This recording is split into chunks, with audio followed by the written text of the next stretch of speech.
I've got him back, and yet this time we've got video, Barron. Barron Ryan. That's right. How are you, my friend? I'm great, thanks. How are you, Gary? I'm doing well. I always look forward to seeing you. Usually I get a chance to see you because our families are friends. And so I get a chance to actually hang out with Barron. And I kind of drive him crazy because I ask some of the weirdest musical nerd questions in the world that he tolerates. Which I love. We'll get in on, I don't know, we'll talk about Mozart or Gershwin or whatever. And because he's got such a thing, and it's like, okay, yeah, well, I see what you're saying, but I think the last time we had like a 20-minute conversation on orchestras. Yeah, I remember something like that. Now that you mention it, we'll see what happens this time. Yeah, we'll see what happens. Because Barron, he said, "Hey, you sent me a little note and said I've written a book." Yeah, and I'm like, "Well, we need to talk about that. You need to go to Barron's website or Classic Meets Cool." This young man is one of the most talented people I know, and if you think about what I do for a living, I know a lot of talent. I know a lot of them, right? I mean, I'm not being, that's not a humble brag. And so when I get a chance to tell you this guy is one of the most talented kids I've ever met, it's amazing. And if you want to, like I said, go to the website. And when did you start playing piano? I started when I was 4. That's when my dad started teaching me lessons because I would see him play and I'd see other concerts and I'd think, well, I want to do that. So 4 years old, right after my 4th birthday is when he started me. Now, did you enjoy it or he was just going to teach you no matter what? Because your father is a fantastic pianist. Yes, what I liked was being on stage. What I liked was performing. I didn't like the practicing part, but I did that enough as was necessary to be impressive. And then that was what I really liked. Y'all, you need to follow him on Instagram. One of your Instagram posts are the best. And you talk about that. Oh no, they're next level. I was telling my team, I'm like, guys, this is the kind of stuff I would like to be doing. I'm not going to play the thing, but I'll play the audio. Okay. Oh, here it is. What practicing is actually like, what people think practicing is, and then what practicing is actually like. Yeah. Now, my Instagram feed goes in waves. When I have time, when I'm touring or something, that I have lots of posts, and then when I'm practicing some new material right now, so I have nothing except for the book related stuff. But it's just it's kind of crazy. As an artist, you just go in whatever is calling your attention the most is what you do. And I love that so much because nobody likes to think about how long it takes. Nobody likes to think about the drudgery, right? And I play music never to your level. Let's be clear. And my wife loves to roll her eyes when I say I was an all-state French horn player for 4 years in a row. Nice. Like that was something, right? But in my mind, it was something. So, but I have experience with music. But I told you the reason I stopped playing music is I went to school at Troy State University, Troy, Alabama, a little small town. And I thought, well, I will grace them with my presence. I'll join the band and they'll be so happy to have me. And I got there and I was blown away by the level of musicianship. And then it occurred to me, this is not Juilliard. This is not Berklee College of Music. This is not Belmont. This is Troy flippin' State. Right? And these people are so much better than I will ever be. And they're willing to put the work into it also. And that's the thing. You would see them practice. I would see some of these people go in, because little practice rooms at college, and they were going in there for 2, 3, 4 hours at a time. Sure. Because you don't think I mean, you think you say that and it gets higher than that too. The amount of practice. Well, especially when you become a professional. Yeah, but that's something that everybody has to deal with. Even if you're at Juilliard or these really elite institutions, there's always somebody who's better than you. And if it's not somebody who's actually at the school, it's a recording that somebody could just throw on from Spotify and listen to. And they think, oh, well, I like your interpretation of that Rachmaninoff etude more than I liked this other pianist more than I liked yours. And so I think for everybody, it's you have to one, strive to be great, to improve all the time, but you also have to realize that you need to find your own way of presenting music so that you're not being compared to everybody else all the time. At least that was my solution. I thought, I don't want to be compared to everybody else all the time. And so I'm going to find a way of presenting this in a way that you don't compare me to somebody else. You just think, oh, well, this is its own unique experience. But it took me a long time to get there. So even the highest level of musicians still have that feeling that you had. Well, and you can fall into the trap, right? I mean, if you fall into the trap of trying to be so technically masterful, right? When you try to get into that, and again, I know a little bit about music, but not to your level. But to me, when I think technical mastery, I think Vladimir Horowitz, right? Yes. That this is a guy who could make his fingers... Speaking my language, Gary. Yeah. But he could make his fingers go in different directions at different times, and it was amazing, right? But you want to know who made more money than Vladimir Horowitz and was inarguably more famous? Liberace. Oh, yeah. Yeah. Right? But because Liberace figured out how to make it accessible. Right. And he put on a show. You can't forget why people are listening. A lot of times as musicians, we don't stop to consider why somebody wants to listen to us. We just think, well, it's fun for me and other people seem to like it, and so I'll keep doing it. But if you ask us to articulate why it is that somebody will pay attention, we often can't give you an answer. And so I think that's sorely lacking, because if we realize why people are paying attention, really, I believe that they're paying attention because they want to witness beauty. And beauty is an expression of love. That's what they want. They are wanting to hear this music that makes them feel something. And the only reason that somebody is creating it is so that they'll feel something. That's the expression of love. I'm doing this because I want you to feel good. And so that's why we partake in music. That's why we partake in art. And it's not just limited to art either. It's interactions between people. You bring flowers to your girlfriend or to something because you want her to know that you care about her. So that's all the same feeling. But if we lose that, or if we didn't even have it to begin with, then we think, oh, well, if I can play more notes, then I'll be more successful. And playing notes is an expression of love to some degree, because you have to spend more time to be able to do that. But it's not everything. It's not nearly everything. And so I think as musicians, to our detriment, we don't understand why people want to listen and pay a ticket. And you don't have to play the most notes. You don't have to play the fastest. It's about that expression. And there are multiple ways that you can communicate. Because I've watched some of your concerts and stuff online, and you're a complete showman, right? That's what I love about you, because you are technically very savvy. I mean, you really are. And here's the cool thing is you show it off. Don't Stop Till You Get Enough, or whatever it is, the Michael Jackson songs. Was it Don't Stop Till You Get Enough? Do you play that, or you play another Michael Jackson song? Gosh, I can't remember. This is me going like that. But I remember you doing it. But the part is the left hand where you're doing the bass.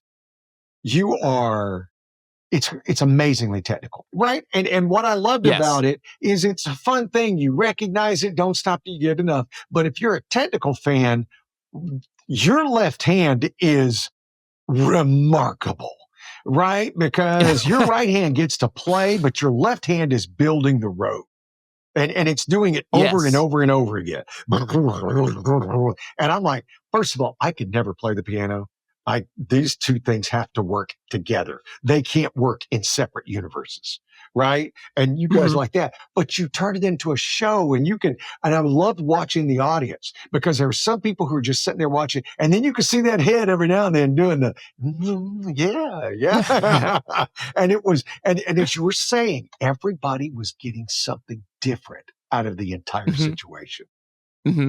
Well, and that's, one thing that I noticed was a lack of pop influenced piano music, funk infused piano music, and I wanted to play music that people would enjoy, but I also wanted to play music that I would enjoy. So I didn't want to just play a cover of Piano Man by Billy Joel or even Don't Stop Till You Get Enough, just in a way that people would recognize it. I thought I want to play it in a way that is satisfying to me as a fan of Rachmaninoff and Bach and Beethoven. And so I thought, well, I started thinking about how how that song is represented. As a listener, what are you looking for? And the first thing you're looking for in any pop song is the groove. You want the drums, you want the bass to be locked in so that it makes you want to dance. And if you're playing a melody in your right hand, then that has to come in the left hand. So that's something that I've developed. I mean, I didn't come up with it, but I've adapted it in different ways. Is finding out it's really the engine, or the road, what you're driving on. It's what the melody can play and dance around on top of, but that groove has to be there, and that's what the left hand is for. I want to ask you this question because I relate it this way. When somebody speaks a second or third language, I always ask them, do you like if you knew French and you were French and you were talking to me in English, when you listen to me, do you translate it yourself back into French, or do you adapt to English and it's two separate universes? And so the same thing when the right hand and the left hand. I can play music, right? And I can read music.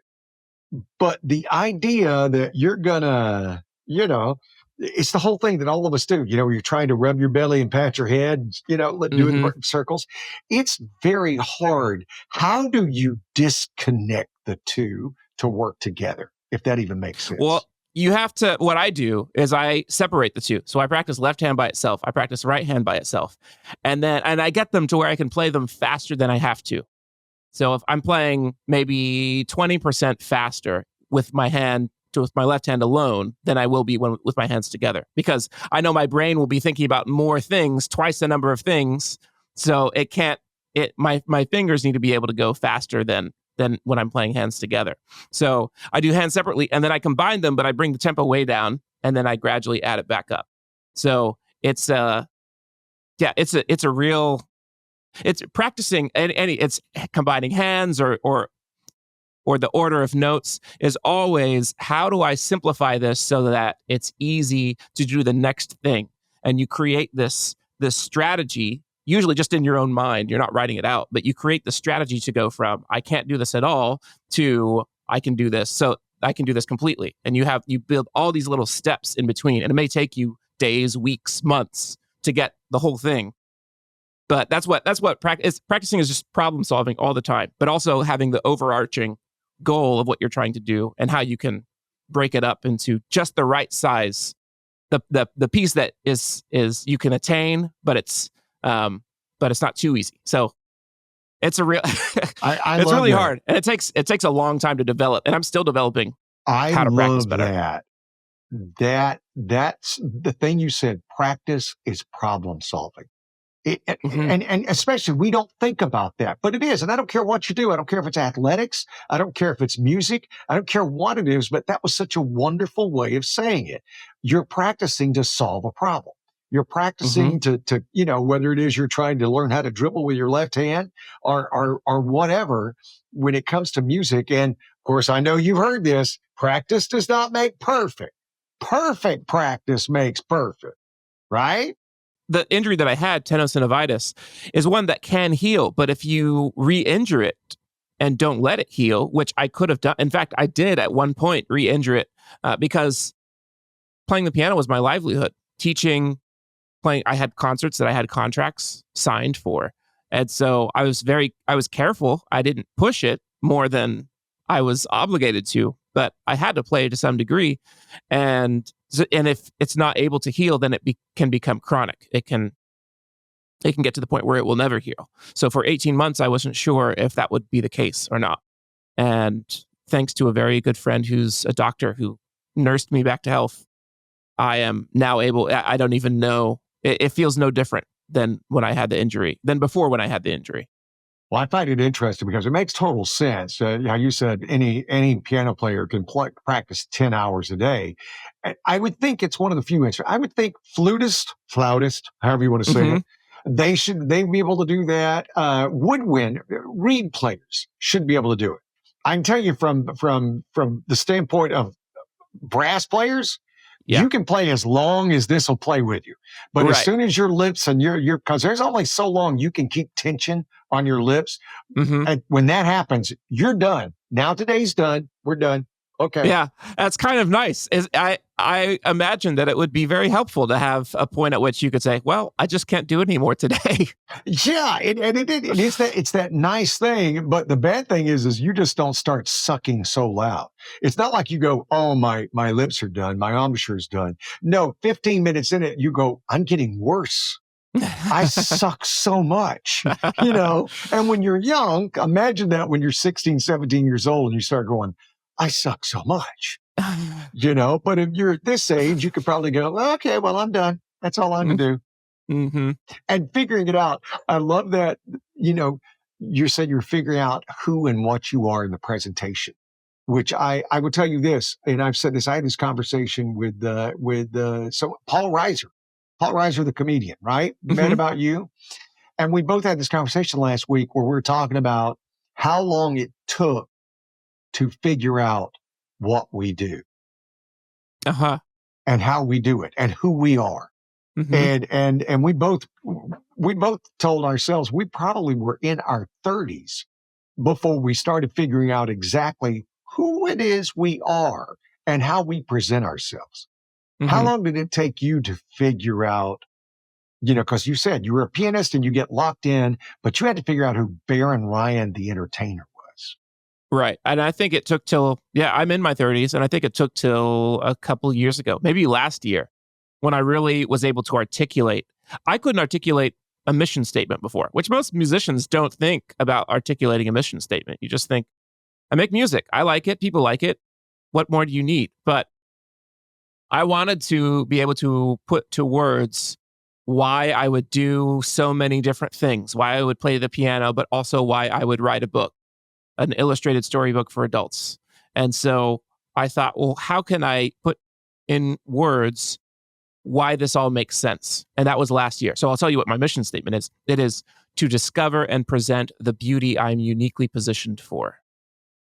And then I thought, oh, well, now I can explain why all these things, these disparate activities, all fit together, because I'm uniquely positioned for each of them. And I have different skills. I can play the piano well, but I also, this story of the book, I was maybe the only person who could have written the song about which the book is based. And so I was uniquely positioned for that too. But having that mission statement was only last year when I was 34. Who helped you do that? Nobody directly. Really? I That just have something you had, decided? yes, I decided that I wanted to have a mission statement, but I borrowed some of the language. So uniquely positioned, that's an entrepreneurship term. When you're trying to position yourself in a market, you think, well, what are we uniquely positioned to do? And that's what we should do. I've long been interested in fields outside of just music or art, because different activities attract different types of people. And so if I were only in the music community, then I would only get the types of people who become musicians, which are great, but there are other people who have different problem solving approaches and different just approaches to life. And so I like being a part of the entrepreneurship community, because there's no problem that an entrepreneur can't solve, at least in their mind. So I liked, so I borrowed some from that. And then the beauty I got from, that's just what an artist I think that's what an artist should be doing, is trying to, I like the word discover, because it's not like we create it, but we find it. I like thinking of it that way. And then present. So I also like the word offer, but, because I found this, I would like to share it with you. That's how I see my role. Y'all, you just learned something there. You just saw somebody explain to you their mission statement and how they came up with it. That's rare, man. That's rare to be able to do that and share that and show it. And I think people who are listening to this, again, reflect that on your own life. What are the words that mean stuff to you? What is it trying to do? What touches you? I love that. And yes, he's written a book, which is the reason that we're talking today is because of the book you read. But I nerd out with you so much. You remember when we started this podcast and I told you I get locked in these conversations with Barron and I just start going, la, la, la, la, la, and he's like, oh, Gary, and he tolerates me because he's just the nicest guy in the world. And I just nerd out like crazy. But he's written a book. I'm going to take a quick break. We're going to come back and we're going to talk about Honey, If It Wasn't for You right after this. At Reed Animal Hospital, they treat your pet as if it was their own. Now, I'm a very satisfied customer. I can tell you they mean that. It's not a chain. It truly is about helping you and your pet enjoy life together. Dr. David Reed and his entire staff take the time to get to know you and your pet. I can tell you what I like. He's helped me better understand what my dog Luna needs and how I can take care of her more efficiently and kindly. Find them online at reedanimalhospital.com. 2 locations, Saratoga and Campbell. Little secret from me to you, Dr. Reed actually gives you his cell number so he can answer your questions and concerns. They really are committed to you and your pet. reedanimalhospital.com. Guys, let's talk ED. No one wants to, but it's a fact of life. We used to have to accept it, but not anymore. DermaWave is having fantastic results with their non-invasive procedure. You will feel a difference after the first evaluation and treatment. Right now, use the promo code Gary and get this for $99. Some offices charge up to $500 for that. And they know that if you try it, you'll be convinced. It's like exercise. With dedication comes great results. DERMAWAV.com. There is no E. Enter the promo code Gary and get the first evaluation and treatment for just $99. So let's get back. Tell me the story of Don Fagan. Don Fagan was born in 1943, and he had cystic fibrosis. And for those of us who have heard that, but don't know exactly what it is, like me, at least not like me, before this book, because it essentially means that you have an early death sentence, that you're not going to live as long as most. He was unusual in that he lived until he was 38. But that's especially for that time period, that was unusual for him to live that long. But he was determined to live a full life anyway. And so he went to college. He got married when he was 24 to a woman named Linda. And he worked a little while in advertising, but he had a way with words. He had a creative mind, and his wife, Linda, and I are now friends. We're skipping forward a little bit, but she would tell me that he had the most beautiful letters that he would write to her. And so when he realized that he couldn't hold down a full-time job, he became a songwriter, because that was a way that he could apply his dexterity, his deftness, I should say, with words, in a way that was flexible for him. He wouldn't have to go into an office. If he had to be in the hospital for a period of time, which was common, then that was okay. No one was relying on him. He would just work on a song and send it to an artist and see if the artist liked it or not. And so he did that. And in 1981, at age 38, he died, because that was his lot in life, because of cystic fibrosis. So his wife, Linda, lived on, and she found these boxes of song lyrics that he had written, and she started to look through them, but then realized that she couldn't deal with it at the time. So she put them away, and she continued to live her life. She was an accountant, and she was very successful professionally, but she never remarried again, and was very supportive of the arts, of music in Tulsa, which is my hometown. And so in 2018, she saw me perform in concert with the Tulsa Symphony, and she liked the cut of my jib, so to speak. And so she arranged for me to play for a party at her home, and then she arranged for me to play a small concert at her home, and then for me to play a concert at the university where she and her husband, Don, had met, the University of Tulsa. So all through this time, we became friends, and it was only 3 years into our friendship that she said, "Did I ever tell you that my husband was a songwriter?" And I said, "No." I knew that he had passed, and I thought that it had been for a while. but I didn't know anything more. I didn't ask her about it. And so she told me about Don. And she said, he has these boxes of song lyrics that he left behind. I wonder if you'd want to look at them. And I said, yes, please. I do. This is not in the book, but it took months, several months, for her to actually hand these boxes over to me because I didn't realize that she hadn't looked in them in 40 years. She had moved once or twice, so she had brought them with her. She knew that they were there, but she hadn't looked inside. And so she was having to confront this period in her life again for the first time before handing it off to me. And I didn't know what I was going to do, but I thought, this is such a gesture of generosity, a gesture of friendship that I wanted to look inside them. I thought, yes, this is something that I knew that it was special to her. And so I was honored that she would ask me about it. And I also realized, I thought, this could be, I don't know what I'll find, but maybe I'll find something great. And so eventually, after I gently persisted that I wanted to see what Don had left behind, she gave me the boxes. And I thought, if I can find lyrics to a song that he wrote about his wife, that Don wrote about his wife, that I can add music to, then in my storytelling mind, I thought, then the three characters of this story will each have as great a role as possible. I didn't want there to be a song that already had music, because then what did I have to do? I wanted Don to write it about his wife and for me to write the music. So I found the lyrics to a song called Honey, If It Wasn't For You. And it's about how if it weren't for Linda, Don would have nothing to write his other songs about. That she was the reason that he had inspiration, which is an amazing sentiment. It's an amazing story. I wrote the song, but then I thought, well, people need to know how great this song, why this song is great. Because you listen to it and you may think, this is a nice song, but you don't know everything that went behind it.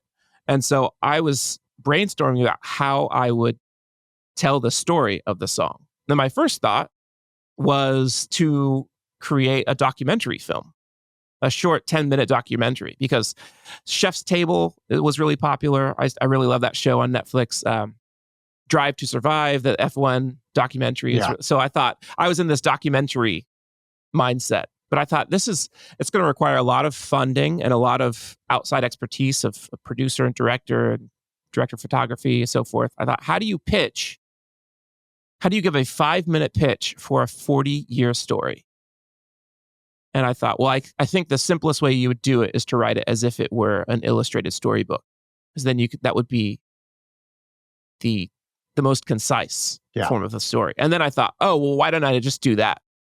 Because that requires an editor and an illustrator, and not this whole team of people and I wouldn't have to get Linda on camera too, which was also a concern. So that's how this book, you asked me who Don Fagan was, and I just assumed that you wanted the whole story. So there it is. Of course I did. I wanted everything. I wanted all of the stuff. And to know that, I mean, what a tender, tragic love story, right?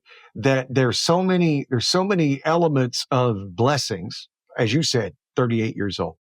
That back in those times, I grew up in those times. Not that I was born in the 40s, I wasn't, but I knew people back when I was in school. I mean, really, 17, 18 was about the limit. It was the worst of everything. You had to watch your child suffer and then die. They would beat on your back to loosen up the mucus that would form in your lungs, and it was a hard existence. And to know that this guy. And I say this guy, it sounds dismissive. Don Fagan, this wonderful man, this artist, was able to allow himself to fall in love. It's one thing. Linda's courage was amazing. You've got this situation. Can you imagine from his side? It had to be one of the most terrifying things, because if you fall in love, you're the one that's leaving. Most likely I'm the one that's leaving, and I have to leave you to put up with everything that comes after that.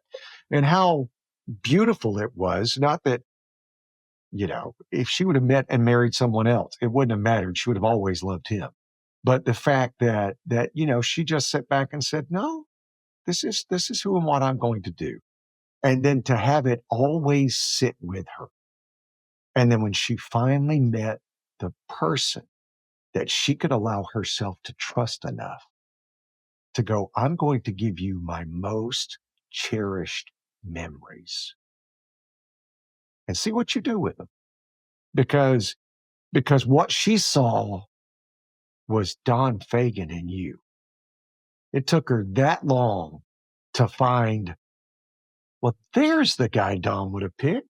He's right there. You guys would have been best friends and you know it.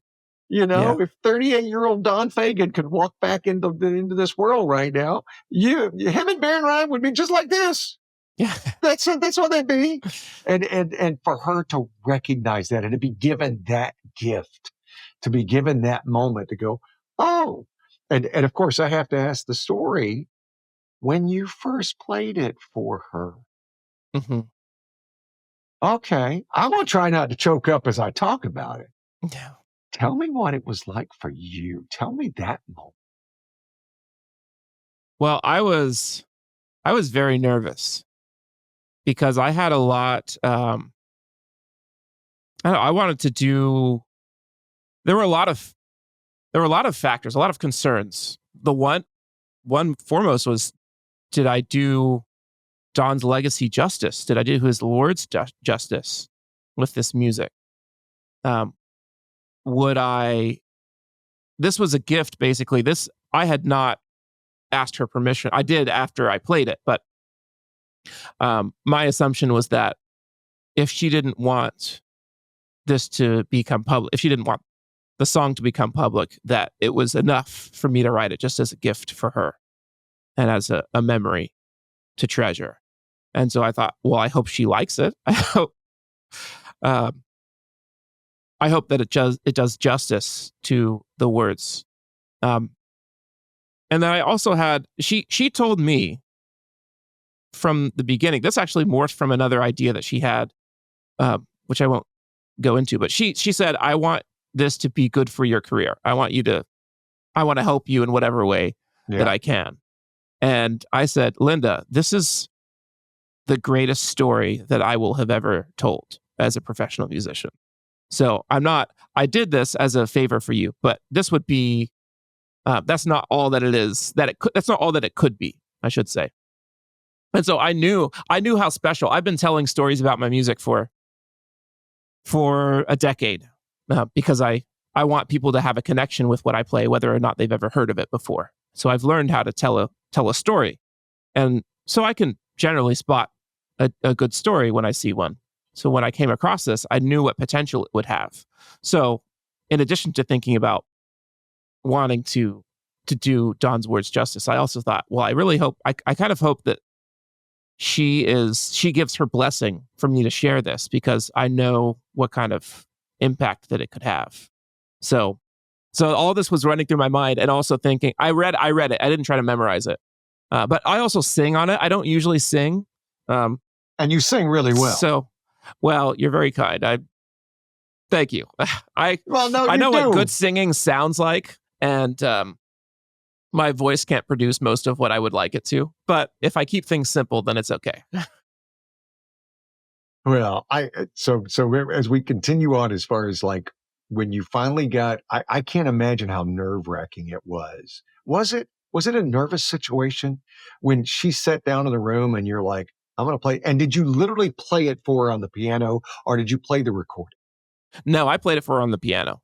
I thought, I need to do this live. I don't want to, it would be too impersonal to do a recording, although that would have been easier. And I also I showed her the lyrics before. We met a couple weeks prior to that, or I don't know, maybe it was several weeks. And I showed her the lyric sheet. And knowing what I knew about her story, he doesn't say her name anywhere in the lyrics, because a good song should be specific, but also general. Specific about the songwriter situation, but general enough that the listener can hear it and apply it to their own situation. Yeah. So he doesn't mention her, but I didn't want to surprise her with too much at any one point. And I also wanted to confirm that it was actually about her. And so I showed her the lyrics before I actually put the lyrics to music. And I said, have you seen this before? And she had never seen that particular sheet of lyrics before. So she didn't even know it existed. And then she asked me for a picture of it. So I sent her the scan, and she had been reading it in the interim time. So it wasn't a complete surprise that I had done something with them, since I had asked her about that specifically the previous time that we had met. Wow. So the moment, is it just dead quiet? What happens at the end when you hit the last note? And if it's Honestly, too personal and you don't want to share it, that's fine too. Because I know it's a moment fine. between you and Linda. Yes, and no, it's fine. I'm happy to share it with you to the degree that I remember it. What I was expecting, I thought, if this is successful, then she'll be at a puddle of tears. That's what I thought. That That's what I was thinking. That she would just be, but overwhelmed. But she wasn't. She was misty-eyed, but she wasn't. And I had a tissue box there because I just thought you may need to use this. But and I think she did take a tissue out, but she wasn't. She wasn't weeping. But she said, what I wrote in the book is that she said that it seemed like they were perfectly made together, the lyrics and the music, that they were seamlessly joined and not separated by a 40-year distance. So that, what I wrote in the book, that's actually what she said. That was her reaction. And she's developed, initially she was thinking, even when she gave her blessing for me to share the song, she wasn't considering the story or the song as if a stranger might. She was thinking about it as being her story. But as she sees people react to it when I'm performing it in person or when she's telling someone about the story, she sees how universal the story is. And it's not just about voyeurism and just looking into someone else's life. That's not at all what this is about. It's about seeing an example that's worth aspiring to, and about seeing a beautiful story of sacrifice and thinking, wow, that's beautiful. I wonder how I can live up to that example. You realize this is a movie waiting to happen, right? You realize that. I mean, yeah, because when you said documentary, I'm like, no, there needs to be some artistic license with this. I'd be fine with that too. Yeah, well, there has to be, and there needs to be, but it doesn't even need a lot of artistic licensing. You know what I'm saying? Because the story is so altruistic. It is ultimately a success story. I mean, that Linda went on to have, as you said, great success, which I'm sure thrills Don to no end, and the fact that 40 years later, he finally gets to sing her this love song through you. I mean, dude, I could cast that movie. I could make. You ready to produce it? Yeah, I mean, okay. Can you see that? I mean, absolutely. You can start you can just see this thing just start going like crazy, and so many. I can't think of a star who wouldn't go, yeah, let me get attached to that. Right? I mean, because you could have one of those younger stars between 30 and 45, because playing a 38-year-old, especially with Hollywood today, and the same thing with these younger actors. And then all of a sudden you turn around and you put Sandra Bullock in a gray wig. Mm-hmm. And now you have the elder Mary. Mm-hmm. I mean, you see all of that stuff. And there's a big list of actors who could come in and portray the young, talented Barron Ryan. Yes. Well, I'll teach him how to play the piano. Well, the great thing about it is that now there's a pitch for it. If somebody's interested, I say, well, just read this book, and then there you go. That's what's. The book is great for so many reasons that I didn't think about before. It's also I've read it on stage this past year to thousands of people. I didn't have the illustrated version yet, but I've had the words for a year, so I've been reading it to people and seeing how they reacted, and it's never gone poorly. it's been dead silent while I've been reading the story and playing the song because people are locked into it. I don't know. It's there. I mean, do you have an agent? Do you know anybody that could pitch it? I mean, there with what you're doing and how you do it, there's got to be that. And now with your presence on social media, again, follow him on YouTube. I mean, I love the videos. I mean, Thank you. And I loved it when you sent me the trailer for this, and I'm like going, wow. And now that I know the story, it's even better than I thought it was going to be. Right. And even the ending where you sit back and go, well, she wasn't weepy and teary eyed, but she enjoyed the memory because she's obviously made peace after 40 years. She's made peace with it. And just to be able to see that, the beauty of the completion, right? With the man she loves and obviously a man she loves now. She would not, she sounds like she views you as a child, as one of hers. Right. And it's like, wow, tell him, Barron, the movie right there. That is a movie waiting to happen. Well, it gets even better too, because I didn't put this in the book, but when he was on his deathbed in the hospital, he turned to her and said, "What's going to happen to my music?" And she said, "I'll do with it what I can." Having no idea what it was that she would do with it 40 years later. It writes itself. Again, I'm the movie is right there. I mean, and you wrote it as what do they want? They want a 5-minute, they want an elevator pitch, right? It's what you always hear. Everybody got an elevator pitch. You got one heck of an elevator pitch. Yeah. Right. Well, I'm happy to entertain suitors of agent suitors, if anyone's listening. Y'all, that's it. And the movie will start with us on this podcast. That's right. Going, wow, there should be a movie about this. And if you can't get Matthew McConaughey to play. Sure. Of course. It's the only reasonable choice. The only reasonable choice. All right. So the book is out. Honey, if it wasn't for you. Mm-hmm. And there's a site you can go to book.barronryan.com, and you'll go right to the place where you can select ebook or hardcover. And Barron is Barron. It's probably in the description of this podcast, so you don't. Absolutely, with a link So, to Barron's website. And it's as always, we took a while to get to the book, which was what we were here for to do, because I just like to geek out with you too much. Now you know. It's good with me. We're trying to plan a quick trip to Tulsa too. And if we do and you're in town, if we're doing you're in town, I'll try not to geek out too much. Okay. So we always I expect a call. Well, we'll be there. And you're going to catch me. Just come over to Jay and Lindsay's, because I won't have my children come over to your place and tear it up. It's just way too goodness. Nice. Yeah, and too small.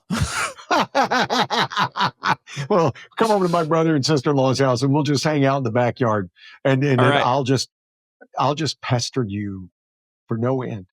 Happy to be pestered.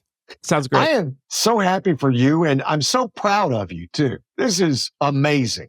So beautiful.